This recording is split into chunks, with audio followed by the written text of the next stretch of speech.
লক্ষ্মী, সরস্বতী তারার মতো বউ সবাই চায়, কিন্তু দুর্গা, কালী তারার মতো বউ কেউ চায় না, কারণ তারা তো প্রতিবাদী।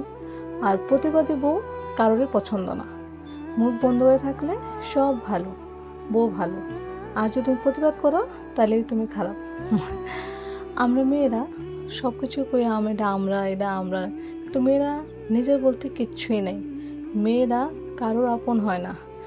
মেয়েরা যে বাড়িতে জন্ম নেয় সেই বাড়িতে একসময় মেয়েরা অতিথি হয়ে যায়, অতিথি হয়ে ব্যাগ নিয়ে বেড়াতে যায়। আর আরেকটা নতুন বাড়িরে নিজের বাড়ি করে মনে করতে হয়, সে বাড়ি নিজের করে মাইনে নিতে হয়। নতুন পরিবেশ, সব কিছু নতুন। মা বাবার পরে তারপর সব থেকে আপন হয়ে যায় স্বামী। স্ত্রীরা সামনে যদি স্বামীরা একটু অপমান করে, সে মানুষটার সঙ্গে ও স্ত্রী সম্পর্কই রাখে না।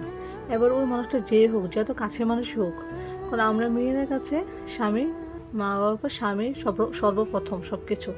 স্বামীর অপমান আমরা সহ্য করতে পারি না। এবার আমরা যেহেতু কাছের মানুষই হোক, তারা যদি আমরা স্বামীর অপমান করে, আমরা কিন্তু সহ্য করতে পারি না। কারণ মা বাবা পরে মৃত্যুর আগ পর্যন্ত যার লোকে থাকুন সেই হচ্ছে স্বামী। তো স্বামীর অপমান তো সহ্য করার মতো না। কিন্তু আমরা স্ত্রীরা যদি স্বামীর সামনে অপমান করা হয়, তখন কি স্বামীরা সেইভাবে প্রতিবাদ করে? আমরা যেরকমভাবে প্রতিবাদ করি সেরকমভাবে আমরা কি স্বামীরা প্রতিবাদ করে, নাকি শুধু অপমান শুনতে থাকে? আমরা যেরকম স্বামীরা আপন মানে, সেরকম স্বামীরা কি আমরা আপন মানে?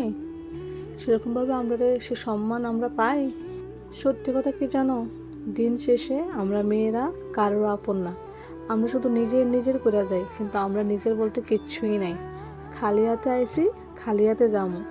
আর মাঝখানে সব মায়া, সবার নিজের ভাববে, কিন্তু আমরা কারোর আপন না।